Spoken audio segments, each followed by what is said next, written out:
Hello, and welcome to The Power of Three, a webinar series from the retail media experts at Threefold. I'm so excited to bring you the second episode in the series where we'll focus on how retail media networks can leverage technology for retail media success. If you missed the first episode about retail media measurement and data, you can watch that on demand now on Threefold's Resource Hub. Just go to threefold.team/resources.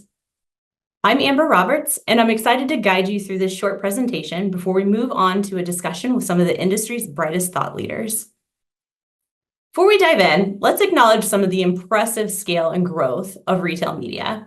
With a revenue growth rate exceeding 16% year over year and a forecasted total spend of $60 billion in 2024, retail media remains the fastest growing channel in advertising. As the industry grows, so does the competition. Everyone's vying for a piece of that retail media pie, as illustrated by the significant increase in new RMNs founded over the last 5 years. Brands now face a plethora of options when deciding where to allocate their valuable retail media dollars. This expansion of commerce media now extends beyond the grocery sector. Many of you may be familiar with the recent launches of commerce media networks by companies including Chase, PayPal, Expedia, and United Airlines. There's more competition now than ever. As the number of media networks grows, it's important to recognize that retailers are not automatically experts in marketing. Their primary duty is to ensure a diverse, high-quality selection of products or services available to customers. This includes maintaining presentation and meeting consumer expectations.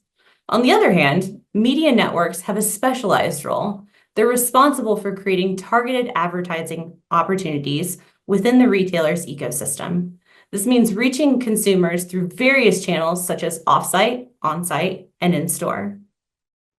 To succeed, media networks must be treated as distinct entities within the businesses, equipped with specialized teams, advanced software, and strategic partnerships.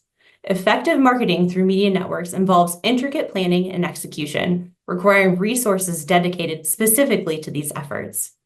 While retailers focus on product availability and quality, media networks are dedicated to leveraging targeted advertising to enhance brand visibility and drive sales.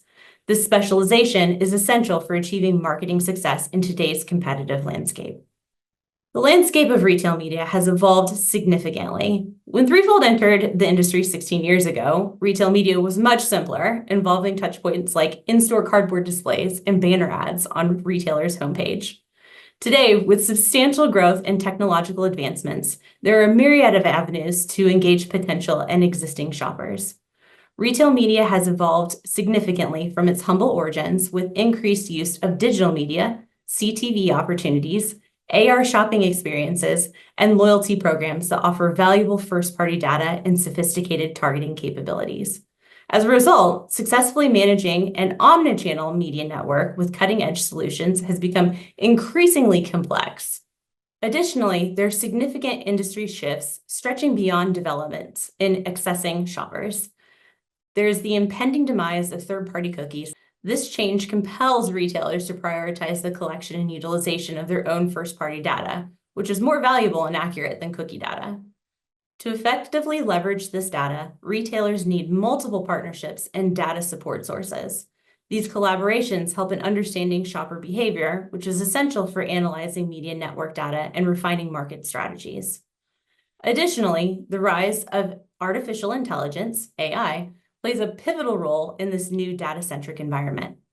AI enhances the efficiency, personalization, and targeting capabilities, enabling media networks to stay competitive in a rapidly growing environment. Adapting to these industry changes requires a multifaceted approach with robust technology partnerships, effective data management, and the integration of advanced AI tools. This strategy ensures media networks can navigate the complexities of modern marketing and maintain an edge. Because of these key industry changes and complexities, expecting retailers to master every aspect on their own is completely unrealistic. The rapid development of technology and media capabilities has given rise to specialized providers. This slide illustrates the diverse range of tech solutions and media outlets available to support media networks. These specialists enable media networks to utilize multiple channels more effectively and efficiently. From precise shopper targeting to creating immersive experiential campaigns, there are numerous vendors that assist retailers in maximizing their network potential. In essence, these specialist providers allow media networks to navigate the complexities of modern marketing, ensuring that retailers can focus on their core business while still benefiting from advanced advertising strategies. The convergence of these factors has led to the development of deep and highly complex tech stacks to deliver successful and innovative campaigns for advertisers. A layered tech stack enables media networks to effectively address specific challenges in measurement, targeting, and media innovation. But these have now become too deep and too complex for a number of media networks. These areas may not be within the typical expertise of retailers. However, tech stacks empower retailers with the flexibility to choose vendors best suited to support their objectives. There's no one-size-fits-all solution at Threefold. We build our tech stacks for our retail partners in a way that suits their individual needs. At Threefold, we overcome the complexities of tech stacks by collaborating closely with all of our partners and leveraging our proprietary tech-agnostic solution Plan Apps. This commerce marketing platform simplifies the complexities of partner networks by integrating diverse technologies, providing a unified user interface for suppliers, retailers, and agencies to manage their retail media activities efficiently. We adopt this approach because we understand that each media network has its own unique goals. To build successful omnichannel networks, media networks must forge partnerships with multiple suppliers that specialize in very specific media offerings. While this maximizes success, it also results in intricate tech stacks that can challenge retailers and brands to grasp holistic performance. Plan Apps helps cut through the data noise and provides clear, actionable data regardless of the retailer's preferred technology partners. Plan Apps revolutionizes retail media management by offering a centralized, all-encompassing solution. At its core, Plan Apps is designed for efficiency and optimization, seamlessly consolidating a retailer's tech stack into one powerful platform. It eliminates the hassle of multiple logins and fragmented access points. With Plan Apps, retailers and brands have a single unified hub for comprehensive campaign planning, management, and measurement. Predicting the future of retail media technology is challenging, but we believe three key elements will drive success. 1, unification.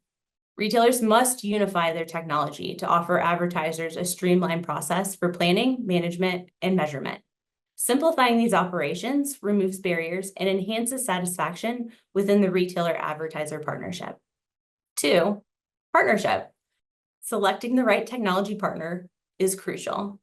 With a plethora of vendors offering exceptional services, finding the right mix and cultivating strong relationships are essential for unlocking success.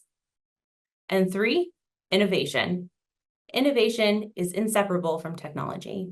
Continuous innovation is crucial for staying ahead of the competition and fostering growth for advertiser partners. While investment in innovation can be daunting, it's vital for long-term growth and success. Embracing these elements will position retailers to thrive in the ever-evolving landscape of retail media. Now it's time to enrich our understanding with insights from industry leaders. Today, each of our panelists brings a unique perspective on leveraging technology for retail media, and I'm excited to discuss it with them. Let's welcome our distinguished panelists for our conversation.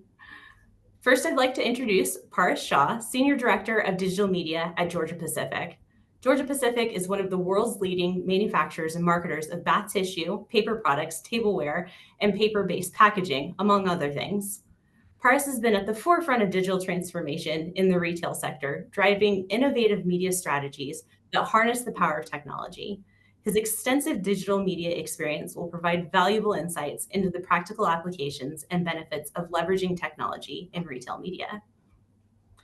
Next, we're honored to have Cyndi Loza, Managing Editor of Member Content at P2PI. P2PI is a global member community serving the needs of brand manufacturers, retailers, agencies, and solution providers in the consumer goods industry.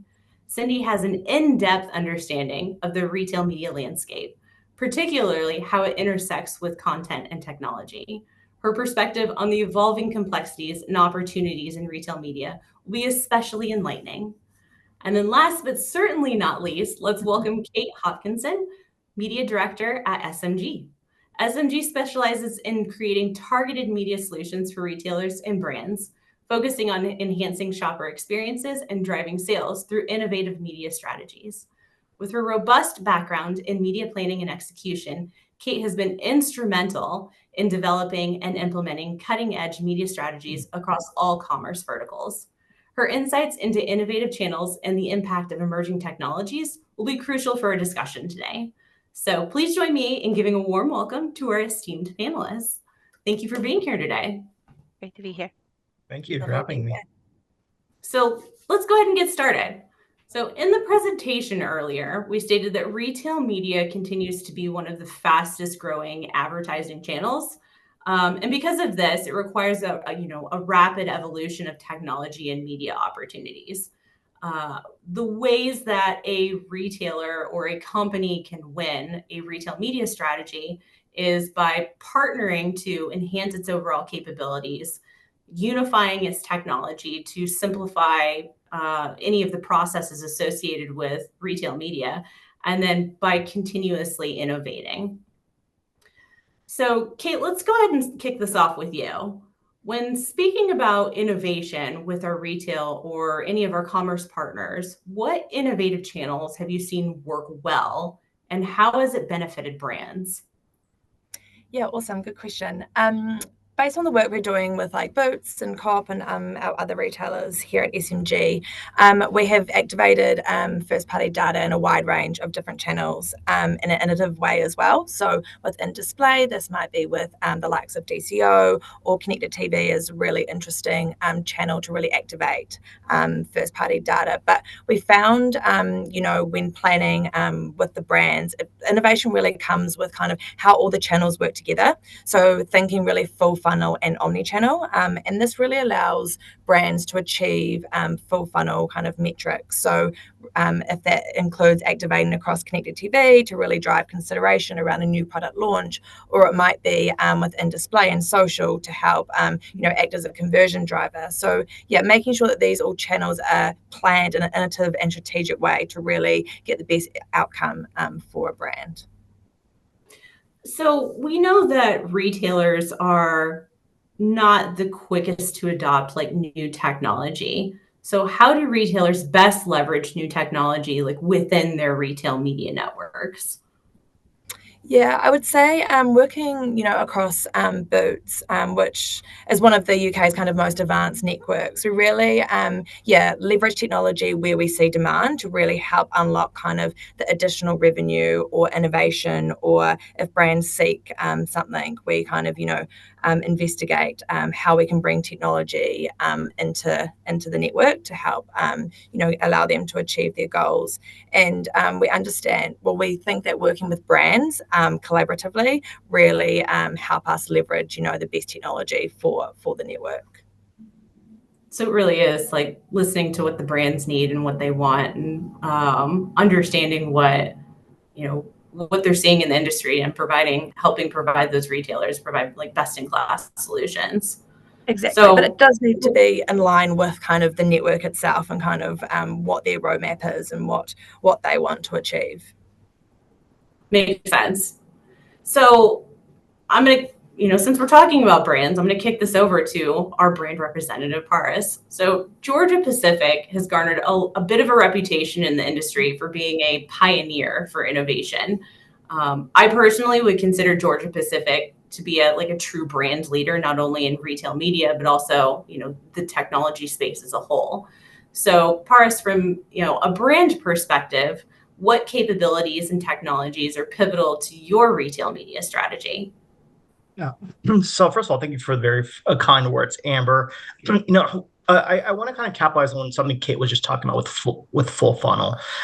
We have a lot of retail media networks who approach us and talk to us about their full funnel capabilities. But what I always tell them is, your full funnel is not my full funnel. So when it comes to really planning retail media, what we try to think about is, where are the different tactics within retail media within each brand's full funnel, not at the retailer's full funnel. And so knowing that that is the case, we try to plan tactics within our full funnel based on the objectives of the brand. So to talk about some of the tactics that we've seen really be pivotal to our retail media strategy from a digital standpoint, I'd say that in order to really just truly drive sales and grow market share, retail search is going to continue to be a focus here for our brands. We measure using MMM, the ROIs, and we've seen consistently high ROIs for retail search, as has a lot of the marketplace. I think we're going to continue to look at that tactic as being pivotal to our total retail media strategy, because it takes everything you invest in your upper funnel and in your mid funnel, and it helps you try to drive conversion, right? So we kind of flip the funnel and start with the bottom and work our way up.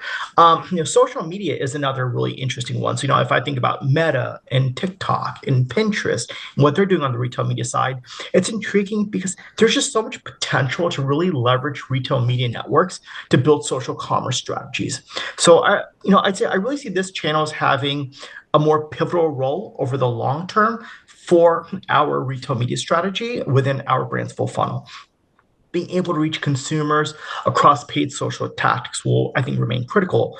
With influencer marketing, being able to drive consideration and conversion, we're going to be able to drive awareness. Also, I think social search has the potential to be very pivotal with retail media in the future, as more of the social platforms start to develop their, I'd say, keyword-based search, features and commercialize those. Offsite media, as we talk about, flipping the funnel and going upper funnel. Offsite media, at the top of the funnel is another key focus area that helps us source consumers that are new to the brand. So, excuse me, I see some of these tactics as being very pivotal to our retail media strategy over the long term. But at the same time, I think there's a couple of things that may not be as pivotal over the long term. First, I'd say connected TV has a very long way to go before it becomes pivotal to our retail media approach. The economics of CTV, they still have some challenges, and the markup on CPMs for CTV only make the economics less attractive. And until we can make sure the retail media is really profitable, it's going to be hard to continue investing, in some of these tactics. The other tactic I would say that I am not a big supporter of, and I may kind of go against the grain here, but I'm not really a big fan of the on-site display advertising. I actually prefer on-site search for the most part. Our past research and insights showed us that the viewability rates for on-site advertising are significantly lower than off-site display advertising. And I always tell my team, viewability drives volume. If people aren't seeing the ads, how are they actually going to purchase, the products as well? And so our research just showed lower viewability rates for on-site advertising. And then, funny enough, I actually just came across an eMarketer article yesterday. They published a report that said that the retailers' owned and operated sites had a 36% viewability rate. But a lot of the retail media networks report these very high ROASs. But I feel like that's misleading because it doesn't account for the fact that most consumers don't even see the ads. Just because the ad is being shown, you're taking credit for it, right? And so with that being said, I don't really see on-site display advertising being a very pivotal to our retail media strategy over the long term. But I would just say retail search within the on-site environment will be more pivotal for us. No, you make a fantastic point. I think viewability and just like the metrics and standardization around, around all of those retail media like metrics and how it's being reported out. We talk about that in one of our other webinars. But you bring up a very, very valid point. As a former retailer, we really relied, heavily on the brands to kind of tell us where we were falling flat. And what Paris hasn't told you is that he and I used to work together in a previous life. And one of the things that I really appreciated about working with Georgia Pacific was their willingness to kind of be part of tests and learns for new technologies, new tactics. So Paris, what innovative approaches have you been a part of or have you seen from your retail partners in retail media? That's a good question, Amber. I don't think retail media networks have really taken any innovative approaches, if I have to be honest.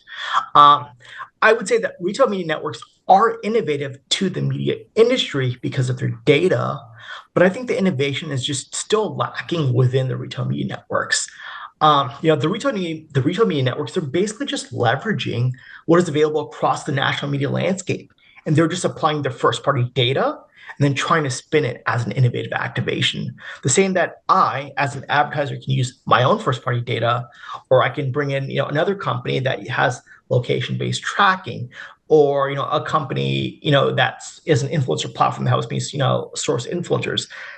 These are the same companies that the retail media networks work with, but all they're doing is taking those technologies or platforms, applying their data and trying to sell it to me as an innovative approach. And I don't find that to be as innovative, but I still do think that retail media long term is going to be a critical component of every advertiser strategy. But I don't see the innovation there. And again, I may be I may be it's an N of one, but that's just my perspective and point of view. No, I think that just from the retail media industry as a whole, I think, and again, perspective of one here, there is a lot of copying and pasting happening. I think a lot of the innovation is happening with like Google or Facebook or some of these like larger tech companies, and then retailers are trying to figure out how to either make it applicable to what they're doing, or figure out how to again, just like copy and paste, like what's already been done, instead of like truly innovating for their retail media network, for their for their customers. And Amber, and that's where I say like retail media fits within my full funnel. It's always going to fit within my full funnel. But because of that, I don't think of retail media as its own full funnel, because the retail's full funnel is not my full funnel, right? And so I want to innovate within my own full funnel and see how retail media can help me drive the innovation that's needed to drive incremental sales and market share. Yeah, it makes a ton of sense. In the presentation, we spoke to the growing complexity of retail media, which means there are more ways than ever to access potential and existing shoppers, and an ever-growing list of like technical solutions that could help retailers do that. So, Cyndi, how has this space kind of evolved, and where do you see new opportunities for brands and retailers? We always hear a lot about the rise of retail media and the rise of retailer media networks, but we don't talk nearly enough about the number of solution providers that are out there now in the retail media ecosystem. Speaking generally about the technologies retailers are turning to, AI is one. A good example, a good recent example. Our sister publication, CGT, staged their Analytics Unite event in May, and they had these executives from Tractor Supply speak. They had this cowbell prop with them, and it was a nod to the SNL sketch with Christopher Walken, where he constantly interrupts a song going, "We need more cowbell. We need more cowbell." If I felt better, I would have given you a better Christopher Walken impression, but anyways, so what they're saying essentially is that now AI is the cowbell of the industry. Like, we need more AI. Tractor Supply specifically is turning to AI for things like AI retail, real-time inventory, predictive inventory forecasting, and computer vision, using AI in stores to detect things like long lines forming at registers. Sam's Club also recently implemented AI and computer vision technology at about 120 locations as part of its exit technology. Not sure if any of you all shop at a Sam's Club or even Costco, but after you pay, there's usually a line that you have to go to so that another associate checks your receipt to prove all the items in your basket are paid for. This new technology at Sam's Club helps shoppers bypass that second line using a combination of computer vision and digital technology at exits. Sam's Club can capture images at carts and verify payment for all items within a member's basket. Now, these are examples of retailers leveraging technologies to enhance the customer experience in store, which ultimately I think does benefit CPG brands, making the in-store experience more enjoyable. I think there is opportunity, or I think that where there is opportunity is with data clean rooms, which, as you all know, lets advertisers, publishers, and platforms share their first-party customer data in a privacy-safe way. I've spoken with CPG brand marketers that have expressed interest in exploring clean room partnerships with their retail partners to gain insights on their shoppers and retarget them. AI has been a hot topic lately. I think it's just becoming gradually part of everyone's lives in a very, I feel like, organic way. With the rise of AI, how do retailers and brands leverage it in their retail media strategies? Kind of talked about like doing like clean rooms and leveraging it with clean rooms, but is there anything else that they can do to leverage AI to streamline operational, create operational efficiencies or leverage it for personalization? I think in the surveys that we've done, we surveyed CPG brand marketers and asking them how AI will impact their retail media strategies in a variety of ways this year. And nearly half of participants said that they anticipate AI will enhance their targeting and bidding strategies this year. And then 40% also said that it would enable real-time campaign optimization, provide greater insights and recommendations, automate and enhance creative efforts, increase personalization capabilities, and reduce operational costs. Interesting. So another hot topic is deprecation of the cookie. And I feel like headlines make this out to be like a very dramatic and scary sounding situation. So Kate, how have you seen retailers react to the demise of the third-party cookie?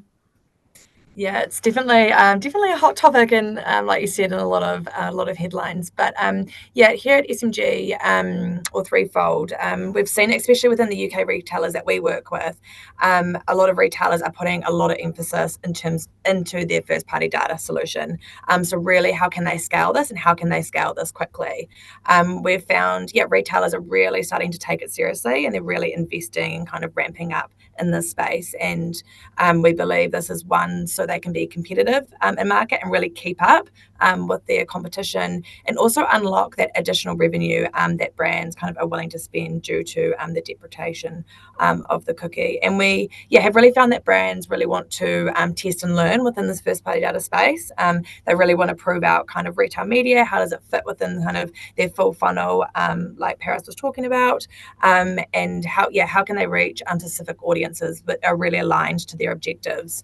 And this is due to the measurement capabilities as well. So who's buying their product, and how can this inform kind of, their future planning? So both the retailer and the brands are figuring out solutions, and they're benefiting kind of from this first party data component. So let's hear it straight from a brand. So Paris, how has cookies demise impacted you and how you approach your digital marketing strategy? Yeah, we've been planning for cookie deprecation for quite a while now. It's obviously been in the news for years now, and so we've been trying to really, grasp the future of just media and the impact that it's going to have. So I would say that the cookie deprecation's had a pretty monumental impact on just how we approach digital marketing, how we approach media for both our national media and our retail media strategies. We're continuing to just evolve our ad tech stack, bring in new platforms and new technologies that will help us, try to adapt to this, new future, so we can make sure that we're going to market as efficiently, as effectively as possible. We've really focused, heavily on building our own first-party database, and trying to activate it against that first-party database that we have. And we've also just developed an always-on approach with a very diversified set of retail media networks. When we started our retail media journey, we started working with around 30 or so retail media networks, or actually probably more than 30 retail media networks. Then we kind of whittled our way down. We looked at the maturity of each retail media network and built a maturity assessment model that helped us really whittle our way down to around, I'd say, 7 or so retail media networks where we had the bulk of the concentration of our investment there. But this diversified set of retail media networks will help us kind of reach and engage and convert consumers across the entire marketplace. So with all this change that we're driving, I'd say that the hybrid shopping habits that were boosted by the pandemic, we kind of said, hey, they're here to stay, because consumers are continuing to shop across multiple fulfillment options, right? They're shopping pickup, delivery from the retailer. They're using Instacart, Shipped, DoorDash. They're shopping in store as well. And this, I'd say hybrid shopping approach is here to stay. And so to win in this new landscape, I think that CPGs, they need to continue testing and learning, like you were mentioning, Kate. They need to continue testing and learning with just emerging capabilities and technologies within the digital marketing realm, while adopting some new go-to-market strategies and partnerships. And that's going to change the way the CPGs really reach and engage consumers really maximize wallet share. So I'd say ultimately, CPGs with the most advanced and agile digital marketing capabilities are the ones who are going to win, and a lot of that's rooted in, cookie deprecation and how to adapt to this new normal moving forward as well. That's really interesting. I completely agree. Like whoever's going to have like the best technology, the best retail media network, and from a brand's perspective, whoever's the most advanced and has the best solutions, like they're going to win. I think one of the things about the demise of the cookie was all of a sudden brands and retailers were unable to target their customers or as effectively, or at least this is the narrative that, was kind of spun. So thinking about this cookie demise, how are you approaching targeting differently now versus say like 3 years ago? Yeah. That's a good question, Amber. So I'd say, first and foremost, a lot of what we've done is try to focus on really evolving our data partners, right? So we historically worked with a number of, different data partners. Some of them were cookie based, some of them were, not cookie based, or more deterministic. And zero party data, first party data, et cetera. So then what we've done is we're now relying less on third party data, second party data, and focusing more on zero party and first party data, and some second party data, but making sure that it's verified. There's not, model data so much, but making sure that it is heavily based on actual deterministic data that we can verify. And then we've also relied on more of, I'd say, the first party data of the retailers, of different platforms. We're looking at more location based data to make sure that it is actually verified data. We're trying to leverage actual data from intent signals that are on websites, that are from various technology platforms, that are actually telling us this is an actual human. It's not a cookie. It's an actual human that you're targeting, and this is what we know about the human, and then trying to activate against those attributes essentially. I mean, that's really smart. It's a fantastic approach. Okay, Cyndi, your turn. So what's your perspective on the demise of the cookie? Is it overhyped or is it a huge problem? I think that for many marketers, a loss of third-party cookies means a loss of personalization capabilities and ultimately a need to find alternative solutions to deliver relevant and targeted messages. Now, the impending demise of third-party cookie tracking has been a hot topic for a couple years now because the phase out keeps getting pushed back and has had multiple delays. And at the same time, these past couple of years, you've had retailers invest more and strengthen their retailer media networks or stand up new ones altogether, all of them promising to leverage their rich first party data to deliver the right message to the right shopper at the right time. So I think it comes as no surprise that retailer media networks are attractive, and CPG brand marketers have turned to them to their retailer partners to invest more in RMNs, because more and more CPG brand executives have told us through our surveys and one-on-one conversations that they are investing more in retailer media networks. That makes a lot of sense. Do you think that the announcement of the cookie has had a drastic impact on shopper marketing outside of like the investment portion? So investing more in retail media networks versus a different strategy or tactic? Yeah, I mean, I feel like marketers are looking for different solutions, and here's one that can target, right? And they're promising that they can target that right consumer at the right time and get to that specific shopper. Yeah, I'm not saying that the rise of retailer media networks are totally, it's completely connected to the cookies, the deprecation of cookies, because there's a lot of things that went on that. But yeah. Retail media networks seem to solve an immediate problem. So yeah, or at least try and work with them and work with your retailer partners. And I think that shopper marketers specifically already have that relationship with with the retailers. So there's that. So this is kind of a great segue into our next topic, which is targeting. And so I'm going to get a little bit out of order in parts. I'm going to start with you because we started to scratch the surface a bit when we were discussing Georgia Pacific's approach to targeting now versus, several years ago. And I'd love for you to elaborate a bit on, your targeting methods that you would consider for retail media campaigns. You've already talked about like keyword search and like on-site search, and taking that information and validating your first party data with location tracking. But like, what is it that is there a specific tactic or a specific targeting methods that are just like your go-to when you're building out your retail media strategies? Yeah.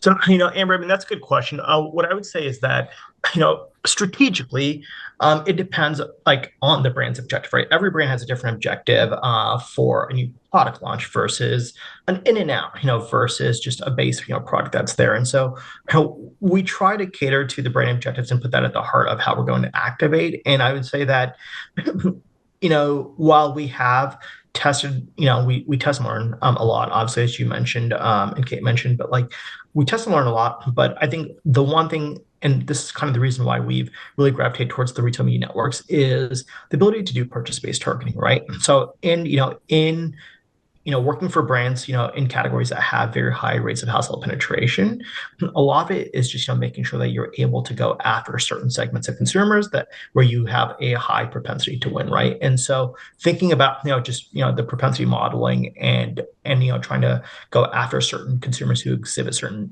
purchasing behaviors, that's where we try to leverage purchase-based targeting. I'd say, as much as possible, whether it's through zero-party data or first-party data from various vendors who have that deterministic and verified data that we may not have ourselves, right? So we kind of bring together our own first-party data. So I'd say you can call it zero-party data along with external first-party data, bring it together and use that as a way to target and activate. I'd say we've looked at other ways, also, so non-traditional ways. So think about search, right? People don't, often think in this mindset, but like you're targeting when you're picking certain keywords to do search, with as well. So if I think about, sort of all the different tactics, it's not only just, using zero-party and first-party data, but you also want to target certain keywords that are higher, converting. So constantly looking at what keywords convert, which ones don't, and then refining your targeting, because those people you bring into your portfolio through search, you can then retarget later on as well, right? So we kind of think about the targeting across that full funnel, so that we can kind of drive more long-term, trial and loyalty into our portfolio. So Georgia Pacific has a decent amount of first-party data that they've collected on their own. Yep. For a brand that is not as far along in their data journey, let's call it, what would you recommend in terms of targeting for them? Like, how would you recommend building out a strategy for someone that doesn't have the amount of like robust first-party data that you already have? Yeah. So, the model I was talking about is it's what we kind of did years ago, but we flipped the funnel, right? And so most people start with the top of the funnel, but by flipping the funnel, start at the bottom around the conversion, right? Focus on understanding what, keywords convert consumers and invest there until you kind of hit the point of diminishing returns. After that, start to bring in more of the verified data through purchase-based targeting partners, through retail media networks, and anything that can help you, make sure that that the purchasing habits are as accurate as possible. Leverage those partners and platforms. There's a number of them, so I don't think I'll even have time to name all of them, but there's a number of them out there, right? But focus on the deterministic verified data that will help you ensure that you're converting. When it comes to model data, that becomes a bit of a challenge because you don't know how much of that model data is actually accurate. And you're better off going, and using just general data to target with versus paying, a premium for model data. So that's where I say the deterministic verified data is going to probably be more paramount. And that's the next step, when you flip the funnel as well, in making sure that you're able to accurately target certain people who display certain purchasing habits. So data first is what you'd recommend. First, it's absolutely data first. And, what we always say is that, data is at the start and heart of decision making within Georgia Pacific, and it really underpins how we determine what, where, and how we reach consumers across all the channels that influence, the consumer's decision making. Yeah, I completely agree. So, Kate, it seems like there isn't a lack of data or data availability out there. So, how do you decide the optimal targeting solutions for brands? When you have a Georgia Pacific that has, like a very clear, robust strategy and what they're doing with their data versus maybe a CPG that's much smaller, that's kind of at the beginning of their retail media journey. Yeah, I think I agree with everything that Paris said in terms of how they approach kind of their targeting strategy, and I think we do work with within a network a wide range of different brands, and like you said, they're completely on a different journey.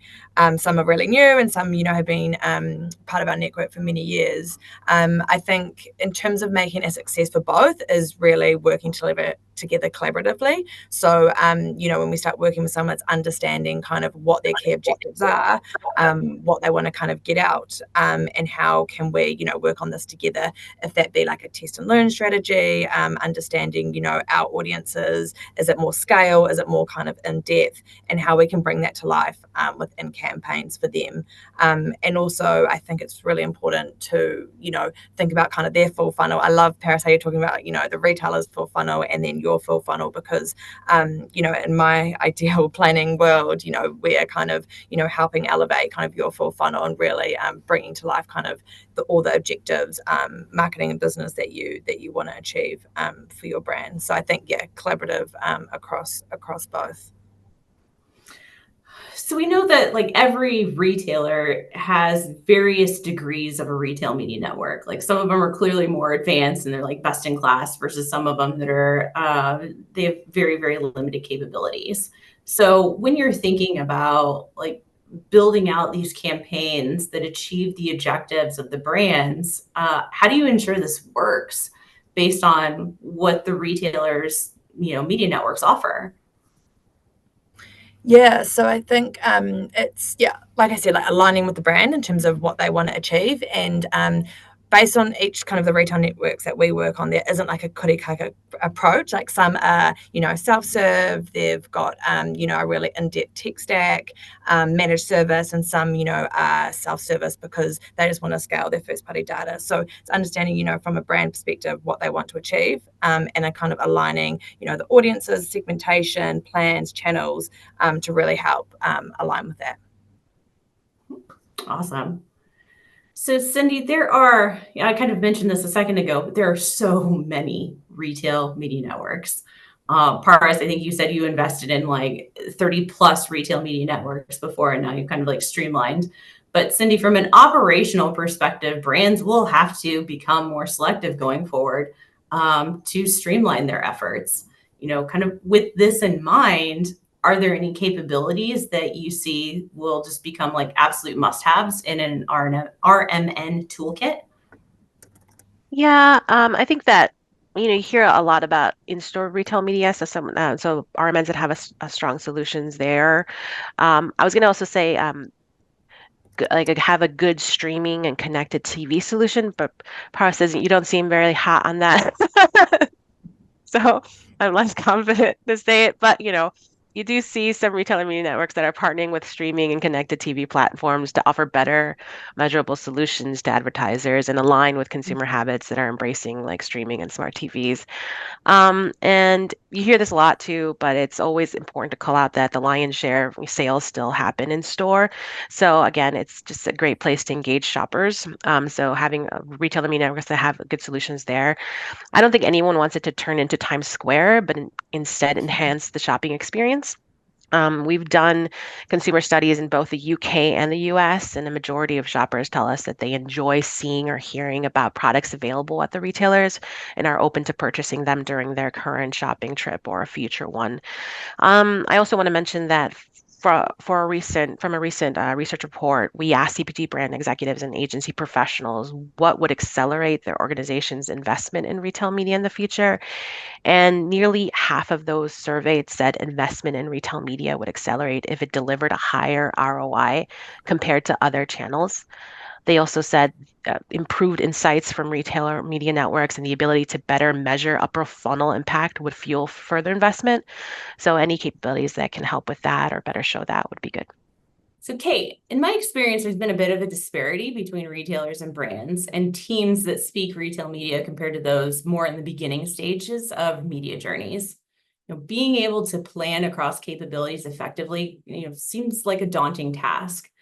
This in mind, how should RMNs and suppliers make sure that they're activating the right channels at the right time? I think I feel like all my answers are gonna kind of have the same theme, but yeah, it's really around them coming together, understanding their objectives, what they want to achieve, working through like test and learn agendas, understanding past campaign performance, new technology, to really allow kind of that robust planning that will really allow brands, no matter where they are in their journey, to get the best out of the network. Are there any considerations that a retailer should make when building their tech stack to power the retail media network? Yeah, I think from a tech stack point of view, I think no retailer should have the same tech stack. And there isn't, I talked about it before, but like there's no cookie cutter approach. They really need to understand as a retailer what makes them different, what's their USP. Do they want, this full kind of managed service approach, or is it more lucrative to go kind of down that self-serve route? And then from there, I think, it's important that they select and evaluate the right tech and tools and partners to really help bring, their solution to life. And I think, if they've already got a tech stack in place, it's really important to consider what other, tech and partners that they can bring on to really help drive, that additional revenue or the opportunities that they're potentially missing out on. So Paris talked about how, that on-site and the viewability. So, is there a solution that can help, really allow for 100% viewability, so brands continue investing kind of in that capability. So Paris, Georgia Pacific is hardly a novice when it comes to retail media. So when planning your activations and campaigns, how do you approach your retail media strategy? Are you looking for a great retailer or commerce partner to help you guide with insights on their customers, or do you prefer a more like hands-off approach because of the breadth of data you already have on the GP customer? Yeah. So, I'm a firm believer that in order to succeed, it has to be a joint business partnership, basically, right? So, the retail media network has a lot of data about what their shopper wants. Georgia Pacific has a lot of data, about the purchase journey, the consumer purchase journey for our consumer, and so bringing the two together is what we need to do. In general, I'd say that what we've kind of done and learned is that a decision on what toilet paper to buy that used to be made in store at the point of purchase can now take up to 7 days. As consumers, they think about how to build a shopping list online or within a mobile app, right? And so, because of the way that the consumers' shopping habits have changed, it's changing what how we approach our media differently.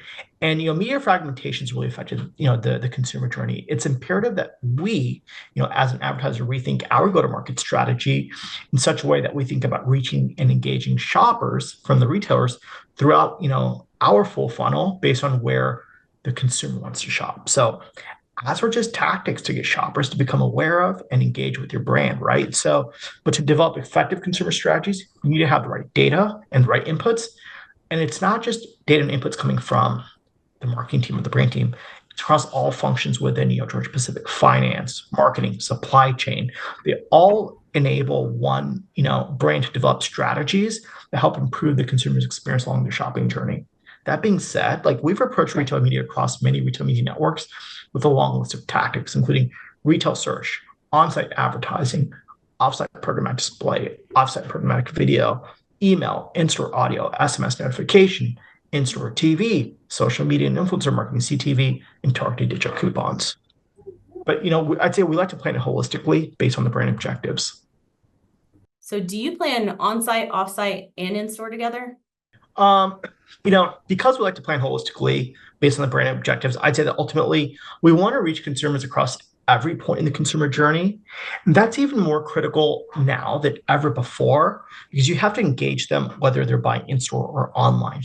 Using the research I kind of referenced before, it's helped us understand how to deconstruct the consumer journey and then decompose strategies that will enable us to win with the consumer, regardless of whether they're purchasing on the digital shelf or at the physical shelf, right? So, as a result, I'd say that it means in some instances, we plan tactics together in store and offsite. And in other cases, we plan separately.